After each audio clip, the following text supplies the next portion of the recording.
and greetings from, as you can see, a sun-kissed Riga in Latvia. Welcome to another live stream with me, Conor. If you're new to this channel and my content, I help high-level men with living their dream lifestyles in a region that I refer to as New Europe. So basically it's the region between Germany and Russia. So here I am in the Baltic States, in one of them, in the biggest city in the three Baltic States, the capital of Latvia, Riga. Have been in the last live stream down in Daugavpils, which is a provincial city, very small, it's 80,000 people. Here seems a little bit debate as to the population, but it's at least 800,000. In Riga, you could say it's 1 million with the metropolitan area, maybe a little bit more. And about, it seems like half of Latvia actually lives in the capital. So as you can see with this gorgeous weather, today's live stream is going to be about why you, as a high-level man, should be coming to glamorous Riga, Vilnius and Tallinn this summer, because I feel like, well, it's not quite summer weather. We're still in the spring, to show you here, right in the center of the city. But we have this beautiful weather and we have a changing of the seasons. Well, we are in mid-April and the winter was pretty dark here in the Baltic States. I was a bit more in Estonia than Latvia, a little bit in Lithuania. I come via Poland and I've enjoyed the winter and I understand why it's not for everybody. I'm not going to say that if you like sunlight, it's not the best spot to spend your winter. But now those times are over and this region is going to blossom in the next few months and I really recommend it.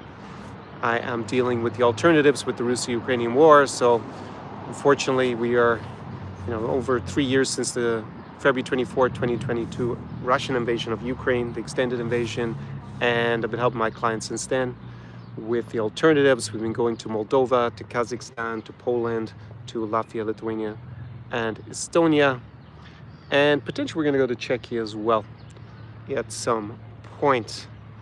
And over the last year, this has actually been the main focus where I've been bringing clients. I had in 2023, I guess, brought a lot of clients to Warsaw, Poland, a little bit into 2024. But now it is basically focused on these three cities, Vilnius, Riga, and Tallinn. And Riga is definitely number one. So I'm going to outline a few reasons why this city is a lot more, well, this region is a lot more glamorous than maybe you realize, why you should be considering coming here, especially in the summertime, as a high-level guy from somewhere like the US, Canada, the United Kingdom, Ireland, somewhere in Western Europe, maybe Latin America or somewhere else.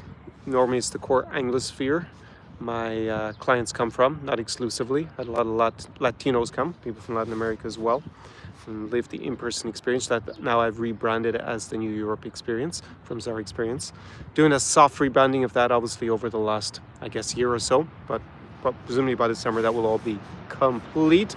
And I have my New Europe Insider's Edge success system that I have been piloting with many of the guys who joined me for consulting calls in the last few weeks. So I'm going to give a short presentation and then in the meantime you can write your comments and your questions in the comment section down below this live stream. I will come to the Q&A at the end. I have been here in Riga, before I get into the housekeeping, for, I think, when did I come? I came on Tuesday. I was invited here to the Riga Fashion Week. It was an absolutely fantastic event. I thoroughly enjoyed it and I will be featuring that in my content in upcoming videos, especially on Riga and the more glamorous side of life here. You may be wondering what is someone like me doing at a fashion event with the content I have on this channel. I will be also making content about men's fashion here, also about fitness. Not someone who's been renowned for his fitness over the last 5 years since I've been, I guess back in the day I was the main channel for relocation to Ukraine, and now obviously I'm going to be the main channel for relocation to the Baltics, or spending time in the three Baltic states. So that is something that I have addressed in the last few months. Got rid of the excess fat, building myself up, And actually after this live stream, unfortunately with this beautiful weather, I'm actually going to go to the gym. So this live stream will not be super long because my gym closes at 9 p.m. and it is already having this live stream at 5, so I don't have a huge amount of time. But that's something that I've been changing, and I will be over the summer starting off with a lot of tips on men's fashion as well to up your value in general, socially, when you come here to this region, so that you don't look disheveled. I mean, I don't think, none of my in-person clients really look disheveled, but ever. And obviously they have me to advise them about what to wear. But in general, as a guy, style is an important component of your appearance along with your fitness. I did have a client who invests a lot in looks max. I'm going to come to him in a minute. And he did a lot of the aesthetic stuff in terms of hair transplants. Well, I think he did multiple of them, and some other fillers and stuff. And it did make a difference, and he's not overweight. But there's just a lot, that's just one small component of what gives man value. For women, it's going to be relatively more important, that kind of stuff.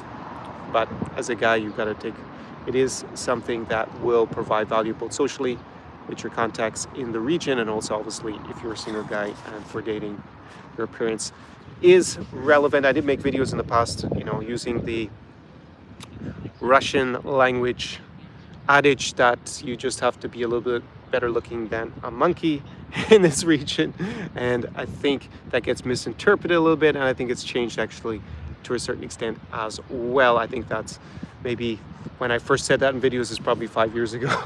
Maybe it's changed, especially here if you are in a city that is definitely the center of the Baltic state fashion, like Riga. So yeah, мужчина должен быть немного красивее, чем обезьяны, if I remember how to say it in Russian correctly.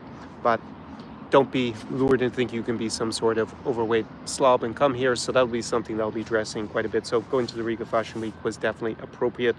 And I will be also featuring other fashion events in the region and other cultural events a lot more going forward, now that I have been here in the Baltics for quite a good amount of time.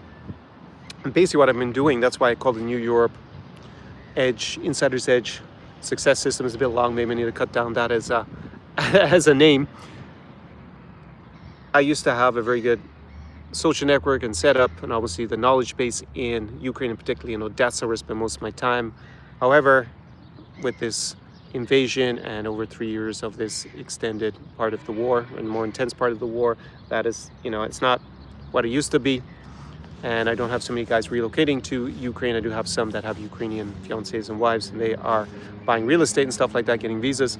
But that's obviously a very small part of why guys watch my content nowadays. Most guys are following me presumably because they like also to hear about places like Latvia, Lithuania, and Estonia. I've featured obviously Poland, Kazakhstan, and Moldova to a large extent in the last 3 years as well. So that is what I've had to do. I've had to replicate what I had in Odessa here, and I've been building that up, especially in Estonia and in Latvia. I haven't spent so much time yet in Lithuania. I'm gonna have to do the same in Lithuania.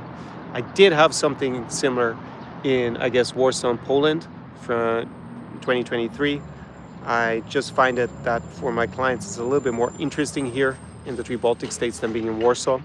The big advantage Warsaw has is the fact that it's a bigger city. So you got a city that's over 1 million people, like it's between 2 and 3 million people. So if you're looking for that bigger, more cosmopolitan vibe, then Warsaw is still a good city to consider. However, when I brought clients in person, I tested it. What did I have? I must have had a dozen clients, maybe almost in Warsaw. Did I have that many? Could have been. I definitely did that number of weekends with clients. A couple were repeat. But yeah, I think it was about that. And if I compared the experience that guys had when they came here, it was superior here. So that's why I've made this the center of my activities. Anyways, let's get to the housekeeping part. So there are lots of links down below in the description to this live stream. If you are actually going to go to Ukraine and Moldova, I have 2 very good guides for that. Purchase them there. It's going to, obviously with Ukraine, you need to be careful. Normal caveat that it is the country with the biggest war in Europe since World War II. So bear that in mind. You have to be comfortable with the threat level to your security in going there, have information on how to stay safe as possible, plus my hospitality guide for Odessa, Kyiv, Lviv, Uzhhorod, and Chernovtsi. They're the 5 most popular cities, and I've been to them all since the 2022 invasion, so I can give you my tips on that. And then we got Magical Moldova, and that has an exceptional guide for the hospitality for Chisinau, because I spent a lot of time going to the restaurants, cafes, clubs, bars, and etc., shisha lounges, and also the vineyards. I have 10 vineyards reviewed there, or 10 of them, exactly 10. So that will save you a lot of time. You, of course, nowadays you can buy, I guess, a general guidebook, or you can Google it, or you can use ChatGPT, but it's not going to be able to give you the same insider's edge information, because they, that's just going to go and look.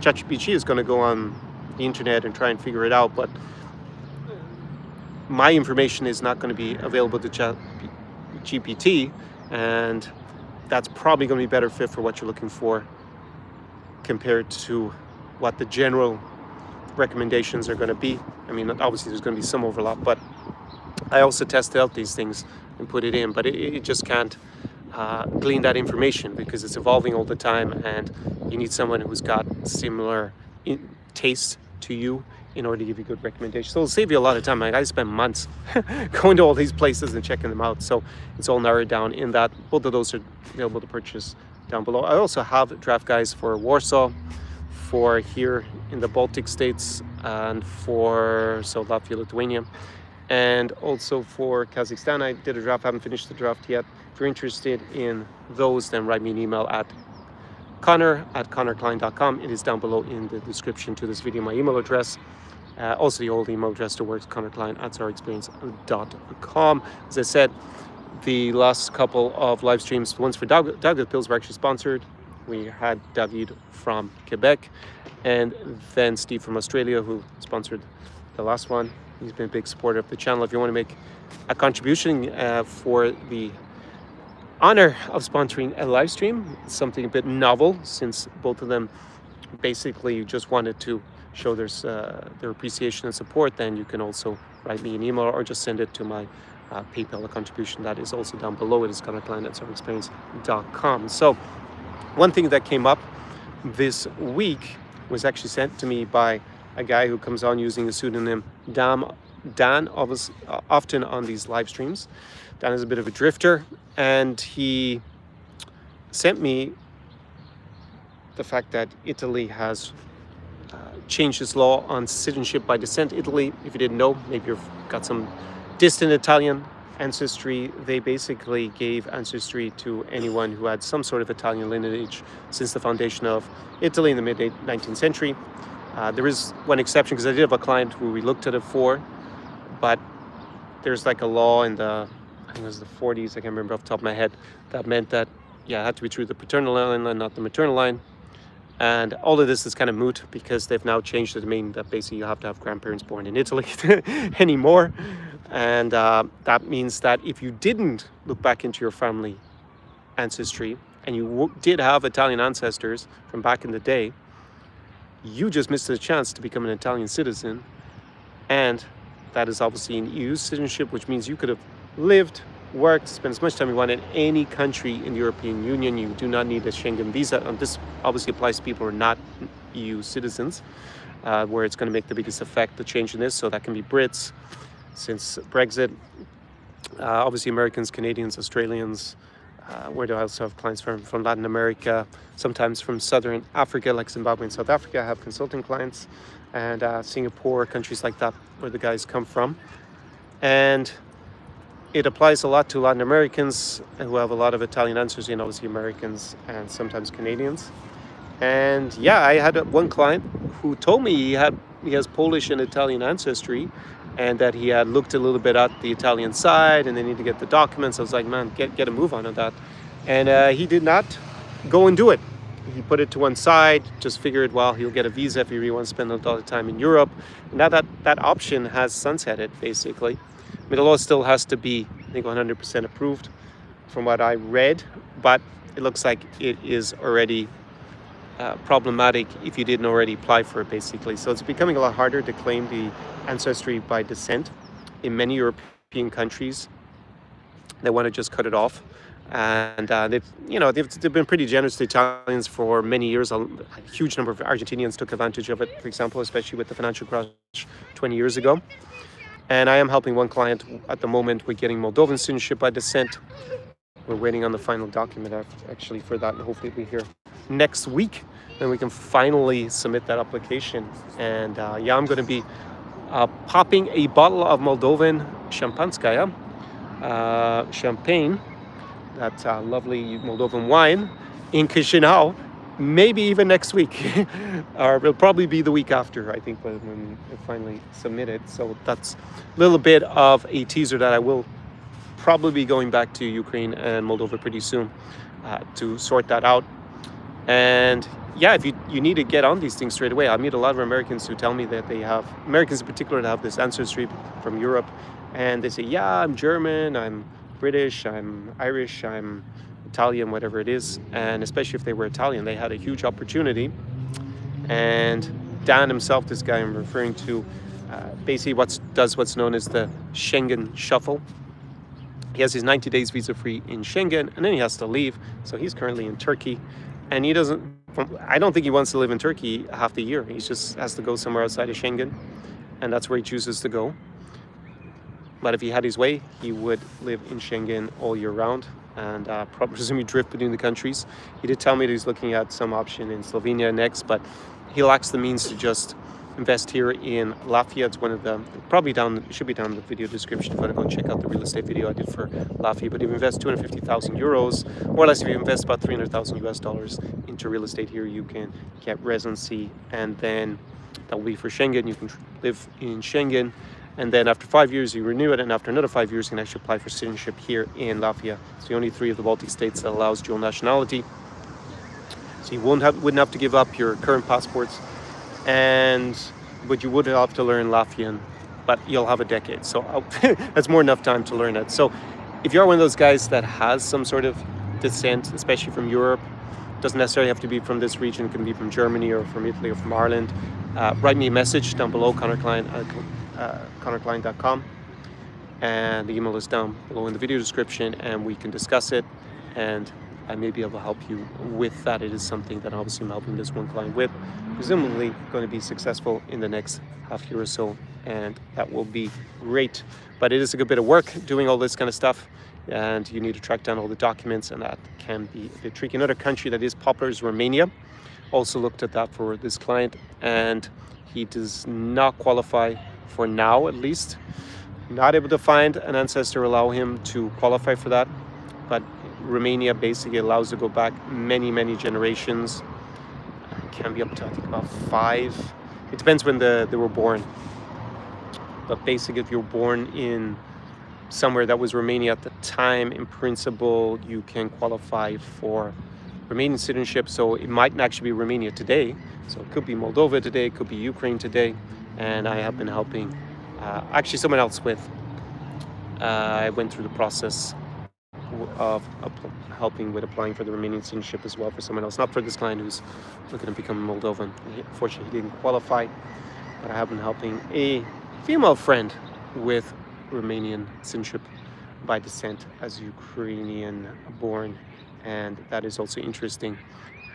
You do need to learn Romanian to a pretty basic level for that, but it depends on where you were born and all that good stuff. I have another client who has an ancestor who was born in Romania, but it seems to be one generation too far back for him. His parents should be able to get it both. So write me an email if you're interested in any of that. Keep your questions and comments coming, because now we'll get into if I have anything else in housekeeping. I actually wrote some notes on my spare phone, which has very low battery because I just started up. So let me have a look. We did that about,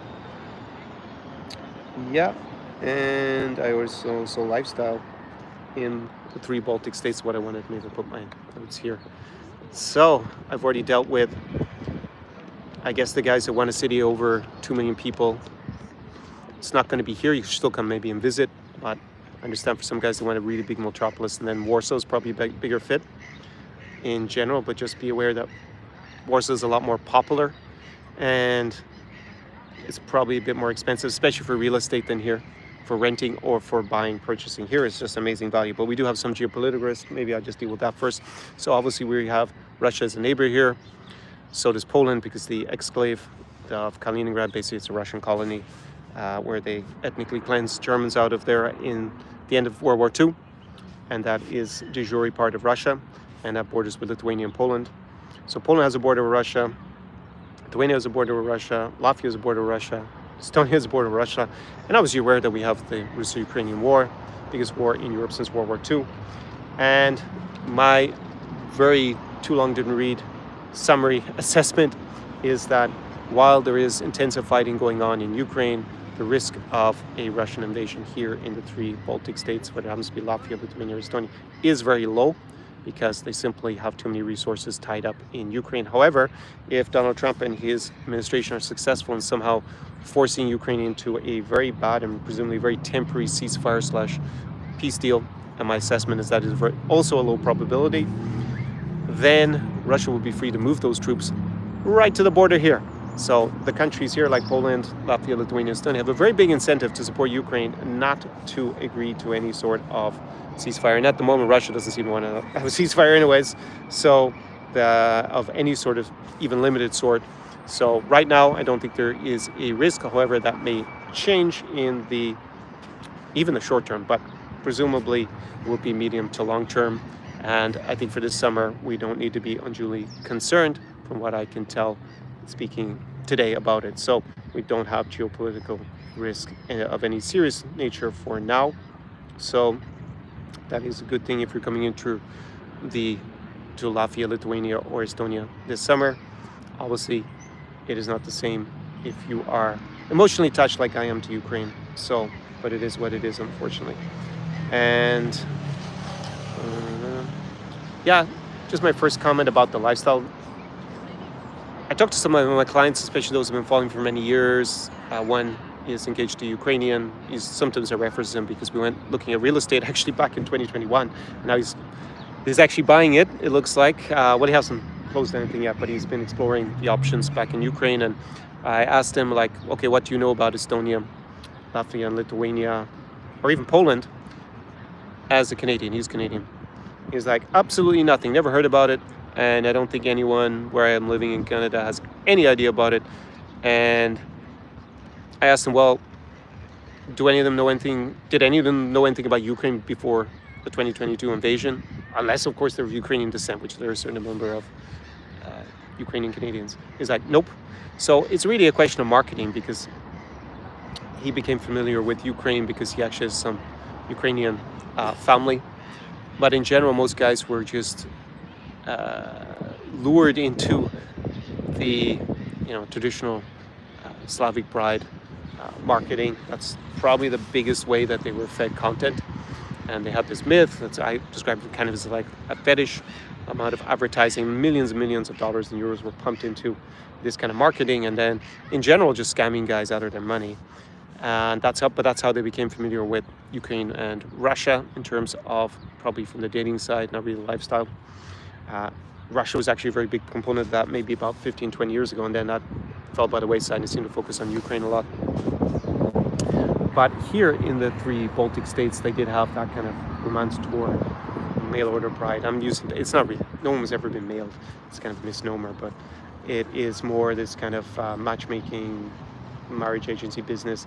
It disappeared over 20 years ago in this region. There is a mockumentary called Screwed in Tallinn that is Swedish, that I sometimes refer to and even use clips from it in some of my videos because it is hilarious to watch. And that was actually late 1990s. I think it was 1999, but there was the same phenomenon, and I guess these countries were promoted in the same way, and that's like 25 years ago or more at this point. And so you just don't have, they'd have to pump so much money into a small country that it's not even worth their while, because most of that money is going to scamming men, let's be frank about it, with the paper letter industry and all this kind of nonsense that is presumably now with AI girlfriends and all this, that will be the next big thing that they will have, and maybe it'll even be a bit more transparent in that sense. But if you are, of course, chatting to someone online and you think it's real and you're paying for communication, yeah, stop that. You can look, presumably I have the playlist down below on how to avoid all that kind of stuff, and I have lots of videos on my channel about how to avoid those kind of scams. So basically these countries are not promoted very much because they're small and you have to invest a lot of money to promote it, and obviously particular branding in a small country, then you get less of a return. It's easier to promote just one country, one standard brand, and just roll with that than having to invest money. And that is a big pity for these countries because they're smaller, they don't get the attention, but it is pretty sophisticated and developed here, especially in the center of a city like Riga. And I think for guys that want a lot of what Ukraine had, but maybe not the super low prices, because it is a good bit more expensive here, and definitely not the mass kind of like, we'll call it romance tourism that plagued Ukraine to a certain extent, and these guys chasing all the girls on the shores of the Black Sea. Here on the Baltic Sea, you do obviously have some guys who come to chase the famed beautiful girls and stuff, but it's not the same overkill that you're going to see, that we used to see back in Ukraine in the day. And it is the country with, well, I'll start with the lifestyle part of it. Like the quality of life here, in terms of the prices, it's a bit cheaper than you're going to see in Western Europe or North America. Maybe put it like 30% cheaper, so your money's going to go further. It obviously depends where you live. But if we compare it to a city like, say, in Scandinavia, like Gothenburg or Stockholm, it's like 30-40% cheaper here, maybe even a bit more, depending on what we're talking about, especially real estate and renting stuff and buying. That's way, way cheaper than you're going to get there. But it's pretty similar in vibe. I would say that Estonia and Tallinn is way more Nordic than here in Riga, which has Hanseatic, Old Town, like in Tallinn. But the people and the mentality is a bit different in Latvia to Estonia. And I would say people here are less reserved. Estonians are very reserved, are more similar to Finns. And here they're a little bit more outgoing. It's not going to be Latin America. And definitely the quality of life for the price point is extremely good. There are lots of high-end restaurants, great cafes. Here we have the center of the city. You can just give you a little bit of a glimpse with the stream going through it. It's pretty relaxed and cool. I should also say, as I say in all these videos, petty crime very low, especially compared to Western Europe. Things like the homicide rate are actually a little bit higher than Western Europe. I don't think it will affect you if you were staying in a nice area in the city center at all. And it's obviously way lower than the US. It's like a fraction, but that's basically all of Europe, and way lower than Russia as well. Russia and the US have a kind of similar homicide rate from what I read. And it is way lower. Here it's, like, I think Latvia is the highest, but it's still half of the US. And yeah, basic petty crime doesn't, I've never heard of anyone really having issues of it here. You also don't have the scams or romance scams as much. I think maybe in the old town of Riga, you do have a little bit of these bars where they have pretty girls stand outside and kind of try to persuade guys to come in. But I don't even hang out at night at the old town because it's not the best spot. It's a bit of a tourist trap. But during the day, it's beautiful to walk around. And when you get to know Riga, a lot of high-level events because it is the biggest city in the region. It's easy to get to because there are a lot of flights from other European countries. Of course, if you're flying to the US, it's a little bit more difficult. Most guys are flying to Warsaw first, then coming up here. But if you are already based in Europe or you've already flown into Europe, then it is pretty easy to get to. There are lots of flights, especially Riga is the biggest airport in the region. They're building Rail Baltica. It's not ready yet, but that will be rolled out next few years, and that will be a high-speed line that will go from Warsaw, Białystok in Poland, and then up to the Suwałki Gap to Kaunas, also go to Vilnius, then to Riga, then up to Tallinn via Pärnu, and then even under the Gulf of Finland to Helsinki. So that's all going to be kept connected up. It's really, we got the Riga waterfront here, which is a luxury development by some Emirati developers that are very famous. I have a video about that. You can see the real estate video. And that is really going to put Riga on the map, assuming that's going to be a success in the next 5 to 10 years.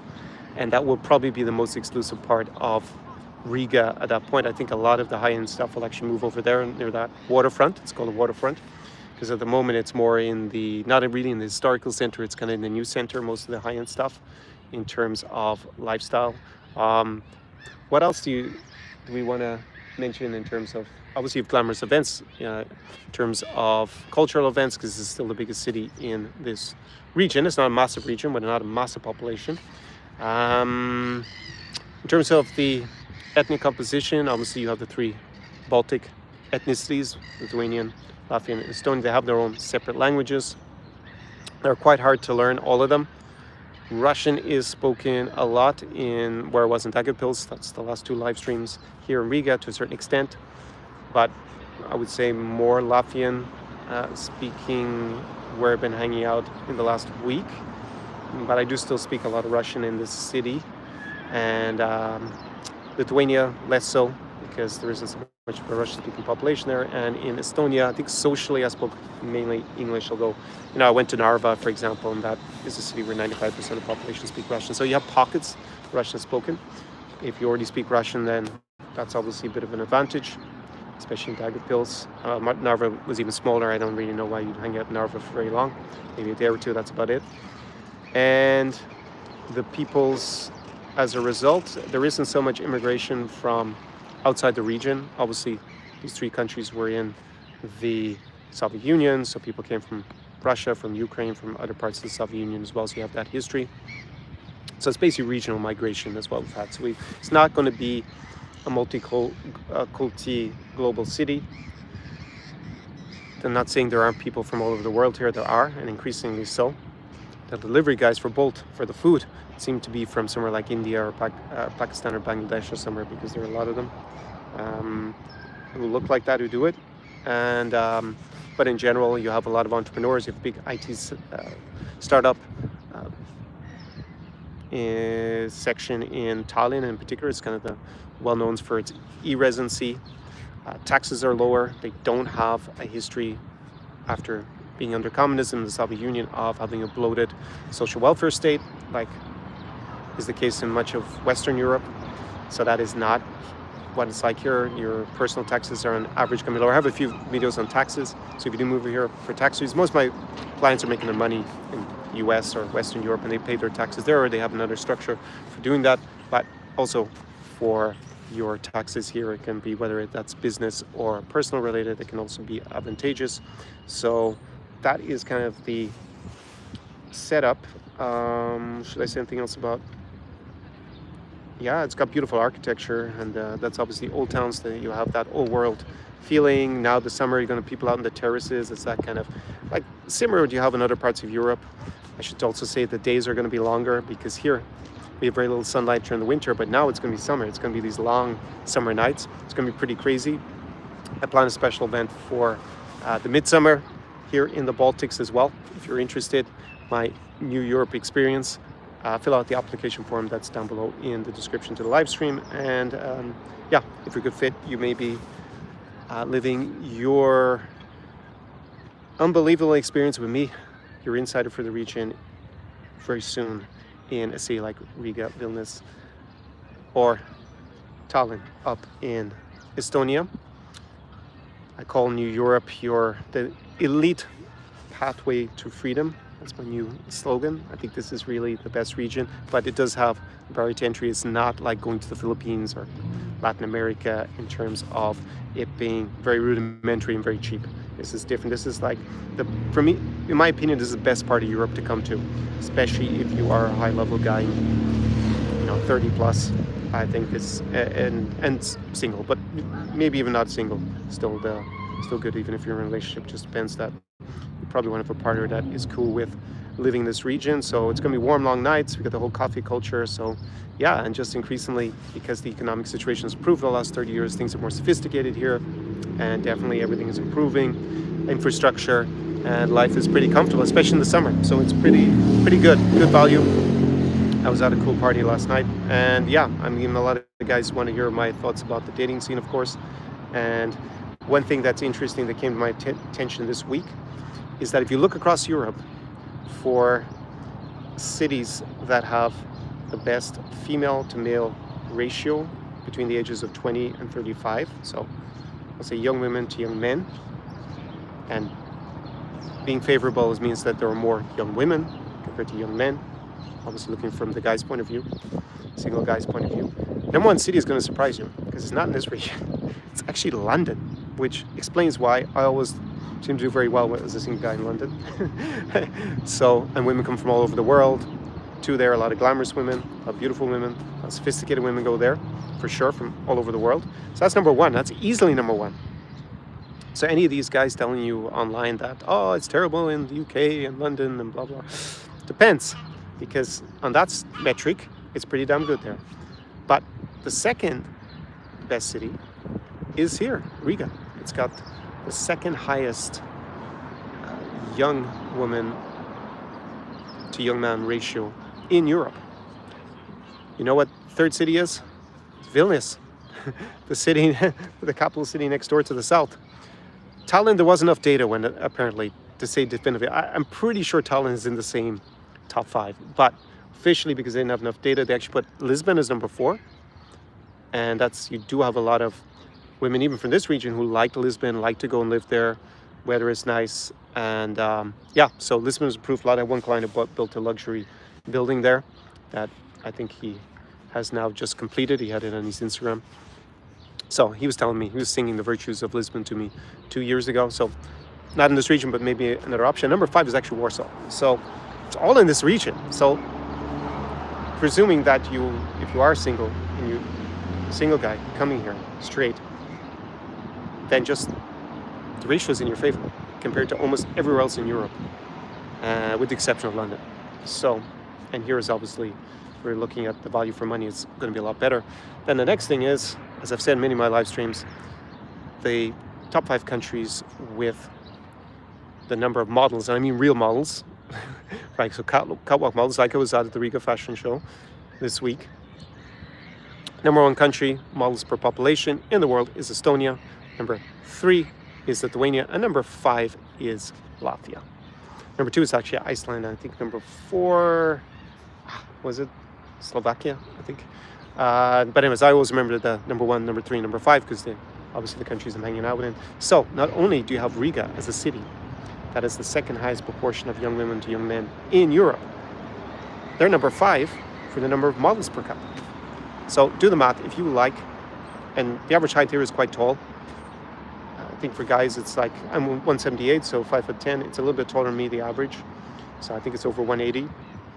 And for women it's about 170 centimeters.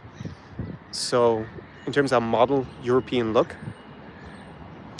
you're not going to find as much of it anywhere else per capita, right, per population, per head, in the world than here, whether it's Riga, Vilnius, or Tallinn.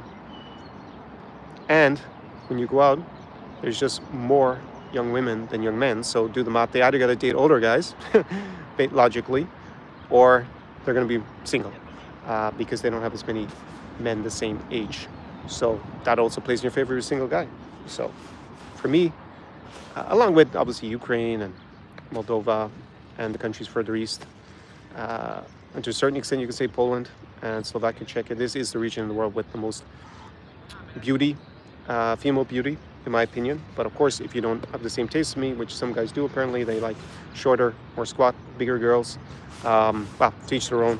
It's probably not the reason to come here. You can probably hang out in Latin America if that's what you are more interested in. But if you like that, you should also say it's the blondest region in the world if it includes Sweden and Finland. They're actually a little bit blonder in average. So if you like leggy blondes, then this is the region of the world to come to. So, and they're pretty sophisticated, educated, I would say. In general, I meet a lot of interesting women like I'm building this social circle also with cool guys that I meet. It's not just about hanging out with models and beauty queens and all this good stuff. I also want to hang around with some cool guys, especially if I live or spending a lot of time in a place. And I had a client back in Kiev in the day, and he told me, yeah, he had no problem dating. He's actually married now to a Ukrainian model. They got married. They're living in the US with this situation in Ukraine with the war.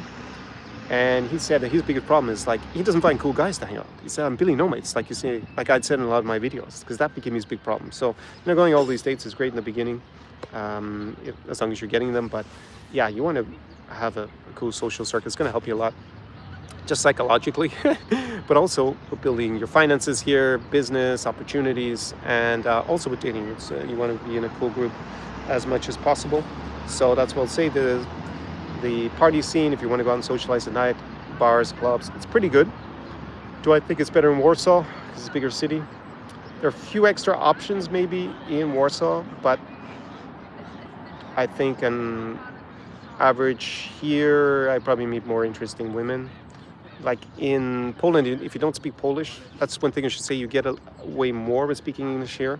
It's still better to learn Latvian, Lithuanian, and Estonian. I'm basically going to have to bite the bullet. I think I'm going to start by learning Latvian. It's going to upset all my friends in Estonia. But I got to pick one soon and start running with that.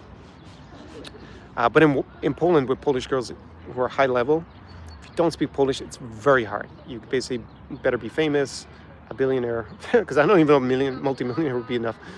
To have so much obvious value, or a male model, then yeah, you don't have those issues. I'm sure if Leo DiCaprio shows up, he's cool with finding a date in Warsaw with a sophisticated, pretty Pole, but otherwise it's pretty hard. I speak very basic Polish at this point. But here you get away with it a lot more. So I think that's probably another reason to pick this. I mean, that's what my clients, and some of my clients do speak Russian as well, which helps. Although in Estonia, most of the socializing we did was in English, sometimes in Russian. And here, maybe a bit more in Russian, but increasingly in English, because I don't speak Latvian, but I'm going to probably address that. Yeah, but they're well-traveled. There's not some backwater, as I'm saying. It's a beautiful city. They have EU passports. They can travel everywhere in Europe. They have visa-free to the US, so they can come visit. Like, they're not, it is not the Filipino bride model coming here. Like, this is, yeah, they're not even comparable. So, and yeah, I think the Polish passport is now officially stronger than the US. I'm not sure about the Latvian. I did say in a video that should be up on the channel tomorrow that it's basically the same thing. But yeah, coming here, waving your passport saying America, no one's going to be too interested or too impressed by that in 2025. Maybe, I'm sure it worked in 1995, maybe even in 2005. But I think that's kind of, those days are gone. I think I lost my live stream notes. Yeah, what else to say on that point? Yeah, I just think the level is very high. Values, you don't have like so much radical feminism here, if that perturbs you. I think they don't have the excesses of kind of wokeism so much. Actually, someone commented that to me, who's a foreign journalist, at the Riga Fashion Week, that yeah, there's no kind of woke mentality. It just doesn't really exist here. I think that's a little bit overblown in the West anyways. I feel you can avoid those people if you don't want to meet them. At least I always did, so I don't know why you're all meeting them, people who comment on it so much. And so yeah, it's just a little bit more balanced, I think, as a society from that point of view. You could say maybe overall it's a little bit less sophisticated. Yeah, everything is kind of more regional here, so it's not going to be London or New York. But I think most guys who follow my channel, they're fine with that. It's up and coming. You know, you just look at the trajectory. Assuming that Russia doesn't invade and destroy everything, then we're good to go. And this is a place you can get in early. And I think really, if you're willing to bear the geopolitical risk, buying property here is almost a no-brainer, especially if you're an American, because you can get your Schengen residency. So, and expect that to change very dramatically in the next 10 years. Once the Riga waterfront is developed out and they have Rail Baltic and all that good stuff, and the airport is even bigger, I think it will be well known. Any other things I want to say? Yeah, it's easy connected. You can also come from the Middle East here if you're hanging out in Dubai. You should have direct flights. Yeah, it's a great base, and this is the best city. You got the luxury hotel spas are a big thing here. I like the sauna culture, especially in Estonia, also here in Latvia. Go out into the countryside or by the sea. Now we're going to have the summer vibe to it, but obviously in the winter it's even more epic to do that with the snow. Yeah, VIP nightlife definitely here. Yeah, I should come to nightlife. I think for nightlife, I think it's better here than Warsaw, personally, Riga. But you need to know where you go. They don't. The best places, they have a no tourist policy. So if you don't speak Latvian or at least Russian, very hard. I did meet one guy who didn't speak and who managed to get in. I don't know how he got into some of the best places who I met, but everyone else complained. And I saw the bouncers. Bouncers told me they have no tourist policy, because once I had a discussion with them, and then they apologized and said they didn't realize it was local, inverted commas. So that's another reason to be with your Irish boy here on the trip. You can, of course, take my advice and do it yourself. And yeah, it's just, I think, one of the advantage over Warsaw, less foreigners here. if you are looking that to enter social circles, so you don't have as much maybe competition from that point of view. And language is a little bit more forgiving. And yeah, I think there's a lot of cool stuff going on. Maybe even slightly more than in Warsaw. I think Warsaw, there's a lot of cool stuff going on because of the Ukrainian, Belarusian diaspora. But if we took that out, yeah, it's still a good city, and the Polish side is still reasonably cool. But it's still developing out. I always thought it was a little bit behind places like here from that point of view. So anyways, that's my summary. Write your questions. I did go on for 45 minutes, which wasn't my intention as normal. So now we get into Q&A. And if you want to do it with me and have me as your mentor in person, since I'm known as the insider for the region, and now basically I think if we look at advice for high-level men on YouTube dealing with any of these countries, like I don't think I have really any competition. I think this is the best channel. I mean, I'm here on the ground figuring it all out for you, replicating what I had in Ukraine. Because I anticipate that things will not go back to normal Ukraine, possibly for another couple of years. So that is where we're at. I'll probably make a live stream from Ukraine when I'm back. That would make sense. So let me see. We have someone saying privet to me. Privet. Or yeah. Faras is there. Legend yourself. Let's see another. Can't really read what that name is. Very good. I like the original Poland job. Support me. Someone looking for a job. How many degrees are there? I think it's like only 15, but we have a lot of sunshine. I'm out in the t-shirt. Actually, didn't show you. I put this t-shirt on because I have the Latvia one, but then I held it a little bit too close the whole time to show you which country I'm in. And I do the landscape profile. Actually, I should put it there. It would have been nicer for the whole live stream, but so they just see it. Has the level of Russian knowledge in the Baltics dropped due to the language learning changes in politics? Yes. I think English is more and more widely spoken as a second language. Dagger pills, you might have struggled a little bit if you didn't speak Russian or Latvian. But I think here, doing the touristic stuff, not a problem at all. Obviously at big events that are international, then obviously people speak basic English. So yeah, I think that the level of English is reasonably high. It's not going to be like Sweden or the Netherlands, which is almost as good as ours as native speakers, but it's still pretty high. Again, being able to socialize in the local language is nearly always an advantage. There isn't so much of English language groupies. That phenomenon used to exist maybe back in the day when people were really keen to get speaking practice, but we have so many options to do that nowadays. I just don't think that's as relevant, and they're so well traveled. They're not going to be impressed just by someone being American and or Western European, being British or Irish, unless they have a particular proclivity for it. Actually, meet one interesting lady who was very happy that I was Irish in the last week. So it can still be an advantage, but it's more a niche, shall we say. It's not a general thing. Maria asked me, has the level of Russian knowledge? Oh yeah, you asked me about it. So yeah, it's less spoken than 10 years ago when I came here, I would say. And it's just new generation learns English first. But you obviously do have a lot of native Russian speakers, so I do speak some Russian when I'm here. Also speak Ukrainian with the Ukrainians, or Belarusian with the Belarusians, if they do speak it themselves. I did meet one girl in Riga who was Belarusian, who actually does speak Belarusian, so I got to use my Belarusian finally. Many years of learning a language with almost no opportunity there. I first started learning Belarusian in 2018. I was given a visa to go to Minsk. Free, complimentary classes, 3 hours a day, one-to-one tuition in Belarusian, so I got a good basis, and didn't get to use it very much, unfortunately. So, where is Estonia? Do you recommend? Amanda, if it doesn't go, the idea of, I don't understand your question. Ought to know. How have I been? I've been good. Can you rephrase your question? Dan is here to troll us. We're in a country where you felt too short to come to, Dan. Dan is, I think, 173 centimeters. But the average height of women here is still only 170. So it's not like they're all taller than you. The majority are still shorter than you, Dan. But you decided you weren't interested in here. So let's see what happens once, the entry and exit system and the ETIAS is implemented. That, we thought it would happen last year. So to explain with Schengen, because there's this loophole in Poland. By the way, a lot of the reason that the American content creators who are kind of the more closer to the passport bro I love a video about passport pros and why they should absolutely not come to this region. That will be very short in the channel. And it's just not the place for them. This is better to go to Latin America or Southeast Asia if you're a passport pro.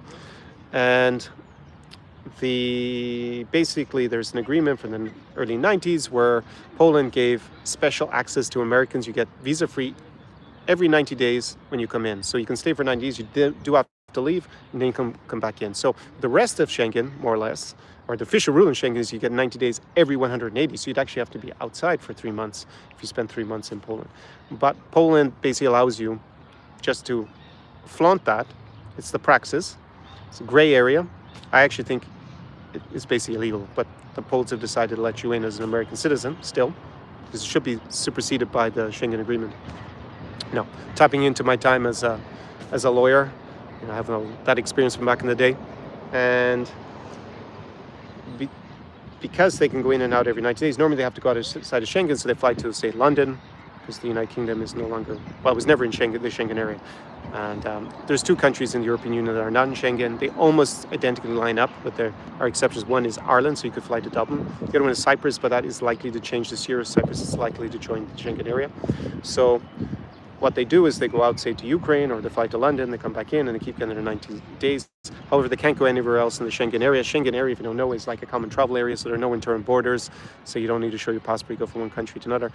However, there are some spot checks, so if you are violating the rules like these guys would be if they went to Germany, say from Poland, after they've been more than 90 days in Poland in the last 180, then you would actually probably get deported and fined. But so they have this new entry and exit system that may end the ability of this Polish loophole to work. It's not entirely sure.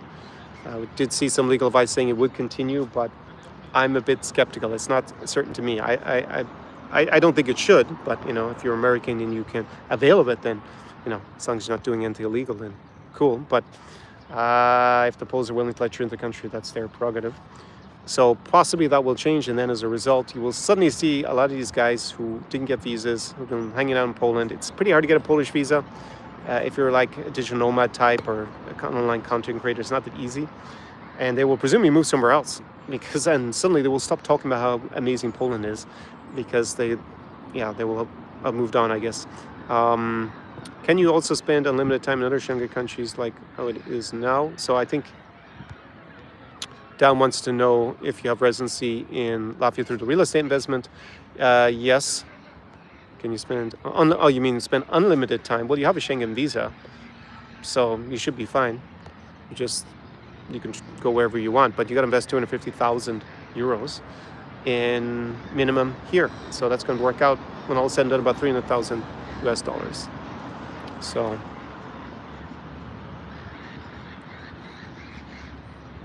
in practice, you should be fine with I see your question is whether you can actually just not live in Latvia.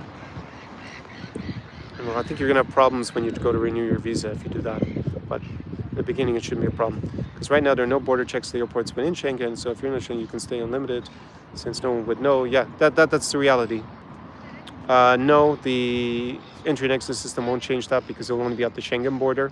So there won't be any more stamps on your passport. When you come into Schengen, that's the idea, but it will be controlled. So when you go from, say, Riga to, I know you wanted to go to Slovenia, so we'll just pick Ljubljana in Slovenia. Could be anywhere else like Berlin. Then no, there would be no formal passport control, regular passport control. There could be a spot check, but yeah, I don't think that would affect you unduly.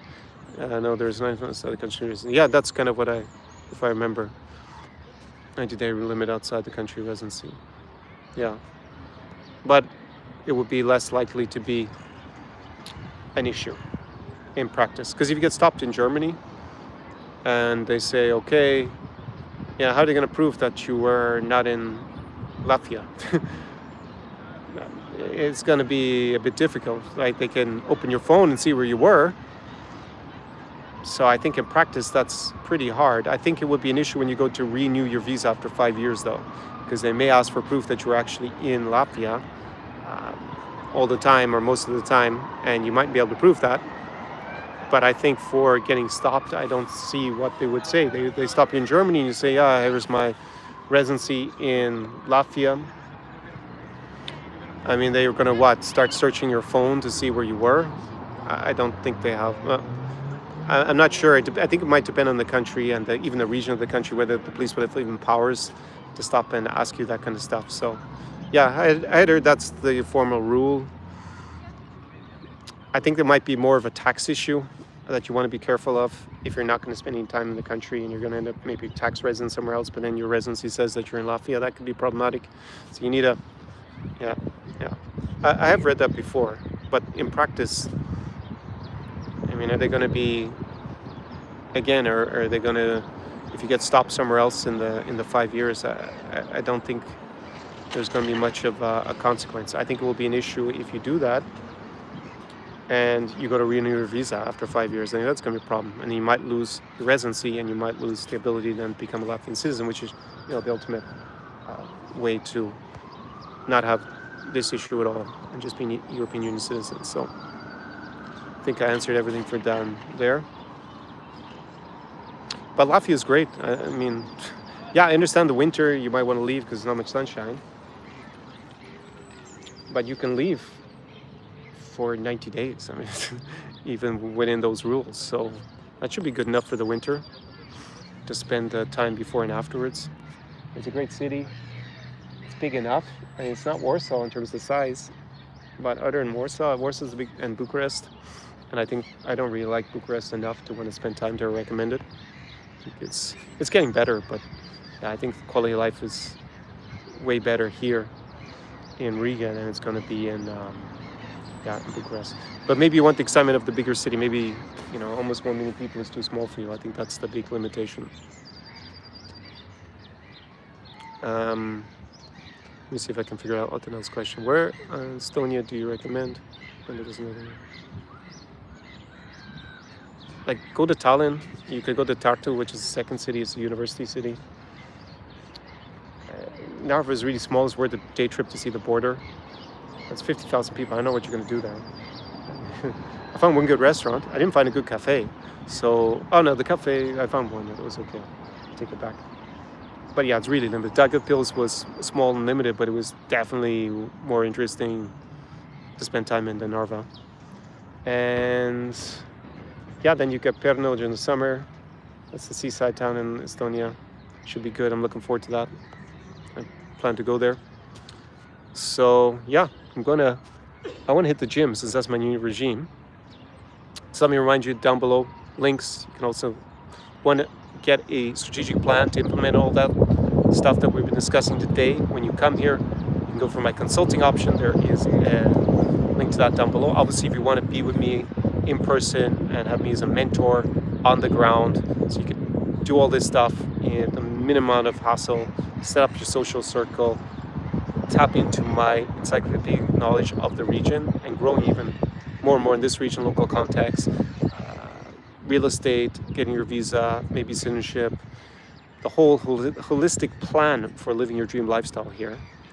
And this is the region that we have a certain amount of geopolitical risk, but it is, for me, for a high-level guy that is fine with a city that's 1 million people, doesn't want to be in a city it's fine not being in a city that's bigger than that, then this is the most interesting region, especially for single.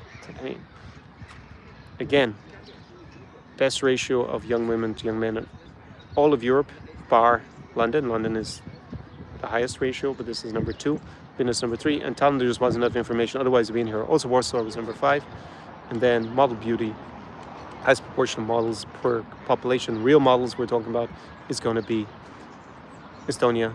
Lithuania is number 3 and Latvia is number 5. So yeah, I don't know why you're going anywhere else in Europe when you look at those stats. As long as you're not extremely short, like I'm 178. I have clients who are 178 and they say, oh, they feel intimidated. I think there's this thing in the US where they manage to persuade guys that there's an issue if you're 178. I don't understand. If you're not at least 6 foot. It's obviously better to be 6 foot than 5'10", but it's not going to be a game changer overall for most men. And yeah, I mean, just be as high value you can as whatever height you are. But I understand if you're under 170 centimeters, then yeah, maybe here, been below average, the average height of women is going to be a bit hard, because guys we're super tall here. Don't understand my question. Then can you rewrite your question? You seem to have a lot of questions on to know. Probably best to invest in a consulting call down below, and we can go into it in detail. And yeah, so as I was saying, if you want to do this in person, have the least amount of friction, have me with you to make it an unforgettable experience. It can be up to a week here in the region, my New Europe experience. And yeah, Chinese, my in-person clients are coming with me to the Baltics in the last week. One is considering big investments in this region, so he gave me a heads up about that. Very interesting.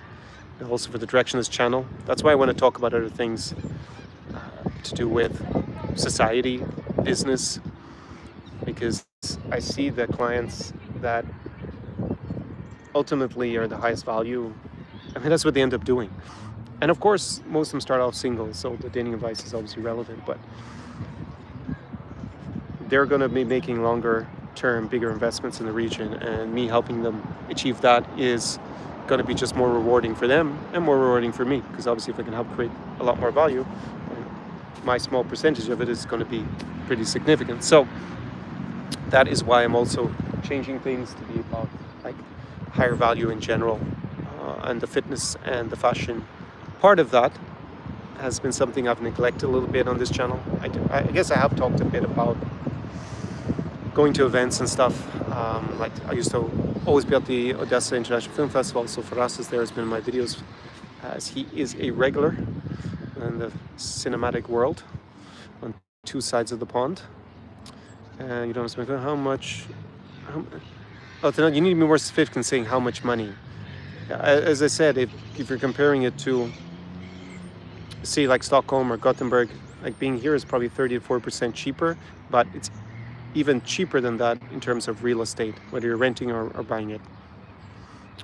But you need to describe where you are, what's going to be the comparison with there, and what kind of lifestyle you're looking for. The reason I don't say like $1,000 per month or $5,000 per month is because it depends what you're doing in terms of lifestyle. Like my clients who will come here will be spending at least $5,000 a month. So even here, but what are they spending in the US to get the same value? 10,000 probably. So that's a better indicator. But for some reason, a lot of guys want to say how much money, figure. But man, are you living in a shack on the edge of Riga, or are you living in the Kempinski every evening? I mean, Kempinski's there, and that's a completely different budget. So you need to be more specific. Are you eating out in the best restaurants of the city, the high-end experiences, which is what I recommend here, because I think they're phenomenal for the at the price point especially. And are you buying in the supermarket every day and eating in, or ordering from Bolt? I don't know. Do you like to? Are you a coffee aficionado like I am? Drinking 3 flat whites per day at the best cafe. Well, that's going to be a habit that's probably 15 euros a day then. But if you don't drink coffee, then you don't really care about that.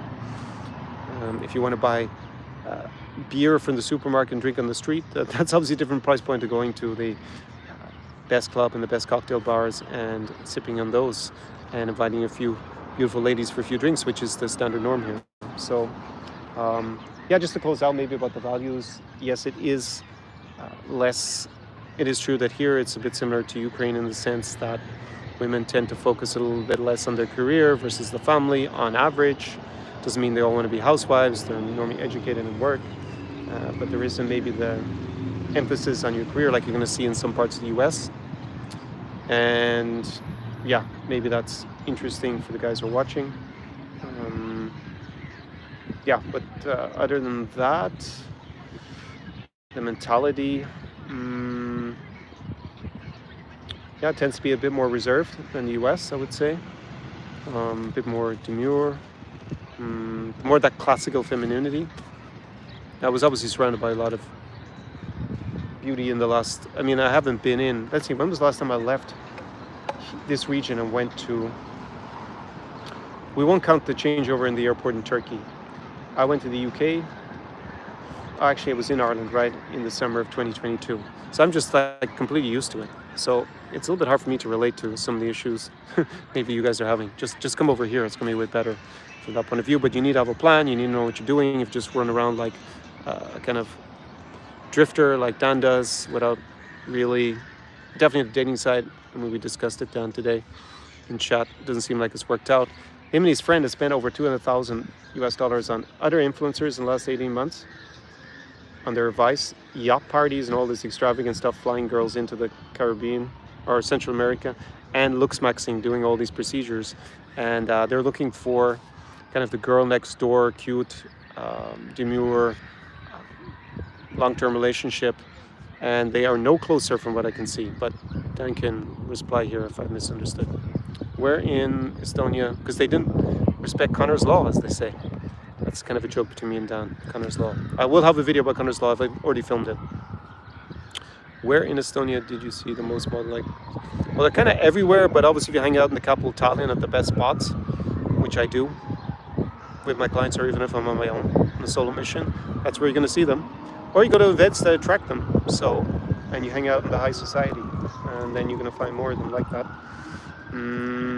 Best gym. That's actually when, if you're into fitness, which I'm increasingly am, getting in shape, I can probably soon I'll be able to hold my own in the gym. Yeah, go to the best gym. It's full of very attractive, sporty women. Go to a run club if you love running, and you're going to find women who have that in common. And probably a lot of them are fit and attractive looking as well. I don't go to a run club. Don't have time to go running but my friend does. Anyways, I'm going to close it out at that because I want to go to the gym. I'm going to close it at 9, so I need to get a move on. Otherwise, it doesn't make sense for me. So, yeah, this summer it's going to be about the Baltics, Baltic States. I think it's the best spot of Europe to come to for the high-level experiences at a lower price point. It's not going to be a bargain basement. This is not a Hasbro Bro channel. And yeah, just going to be, if you're a single guy, it's like a no-brainer. Best ratio in Europe outside of London. Young women to young men, most model beauty in the world on average, and not so much tourism, not so many annoying romance tourists, or the sex tourism is kind of gone more or less, thankfully, from this region. It's just priced out, and you have to have barrier entry. It's not super cheap, which Josh has the channel, Joshua Hall. Don't know what he's renamed a few times, so I don't remember it, but Joshua Hall. I watched some of his stuff, and he also says that one thing I took from him was that the barrier to entry is a good thing. So the fact it's not super cheap is good because it keeps away a lot of guys, and they presumably go somewhere else. They're all hanging out in Medellin, which is like murder capital for gringos in the world. And yeah, I've never seen any big. I have a very good friend who hangs out in Medellin. He had a lot of instances with the scopolamine and all that stuff. But even put that aside, I've never seen anything that really wanted me to go there and spend a lot of time over being in this region. It's just personal preference. But the music, okay, the music is better, I give them that. And the weather probably throughout the year. But everything else, no, just not for me. I think it's way more sophisticated here. And yeah, in terms of parties and events, I just think for me it's more interesting. And then, yeah, the relatability with local guys who are high level and local women who are high value as well. It's just a lot easier. So that's what I'll say about that. So it's all about this region. I think if you want to follow the herd, there used to be a song from Blur back in the 90s, I think it was called Following the Herd Down to Greece on holiday. Like what Brits used to go there. But I think following the herd down to Warsaw is what we have in this kind of niche. And yeah, there's a lot of complaints. Just as a closing point, a friend sent me a tweet from a guy who's complaining about that his Estonian girlfriend had broken up with him, and a lot of it was due with the politics. The guy was virtuous signaling that he wants peace in Ukraine, but it was very obvious he was pro-Putin and pro-Russia, and his girlfriend is Estonian. Like, the chances of that working out in the long run, it wasn't clear if she was ethnic Estonian or a Russian-speaking Estonian, right? There might be a little bit of a difference there on average, but definitely if she was ethnically Estonian, the chance of that relation working out in the long term is pretty low, especially because apparently she was very good looking and had lots of options.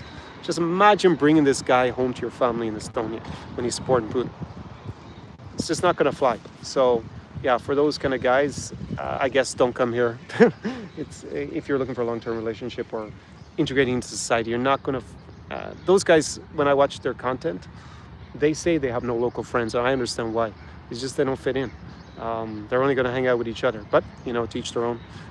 If they're legally here, they're legally here. So, okay. You're welcome, Otanel. Book a consulting call. It seems like you need a lot of bespoke assistance. There's the link down below, and we can jump on that consultant and give you a strategic plan for coming here. Of course, you want to implement that with me in person. You need to apply for the New Europe experience down below, and then you'll get me helping you implement my Insider's Edge success system that I've developed. I've been replicating my success in Odessa, basically here in the Baltic States, and we'll just speed everything up because you could do it all yourself eventually, probably, but you're going to spend so much time. So do you want to have to spend months, if not years, figuring all this out, or you want me to help you figure it out a lot quicker? Because otherwise you're going to waste a lot of money and a lot of emotions, and you're not going to have the time back. So that is the main reason to invest in my services in general. It's just time waits for no man, as the adage goes. So I'm going to leave it on that note. I'm looking forward to an amazing summer here of high-level events and socializing in the beautiful Baltic States, and in particular here in Riga, in Latvia, and also up in Estonia. I'm going to be going back there. And shortly I'll probably spend a little bit of time in Vilnius and Lithuania. How long should a person stay in each city? 2 days first time? Creed asked me. Hey, Creed. I think you want to spend a little bit longer to get a real sense of the city. But 2 to 3 days if you just want to get a glance. That's the minimum, absolute minimum. I would spend a week in all of them. Anyways, Creed, you can shoot me a message if you want to discuss it further. Ciao, ciao from Latvia, from Riga, and New Europe.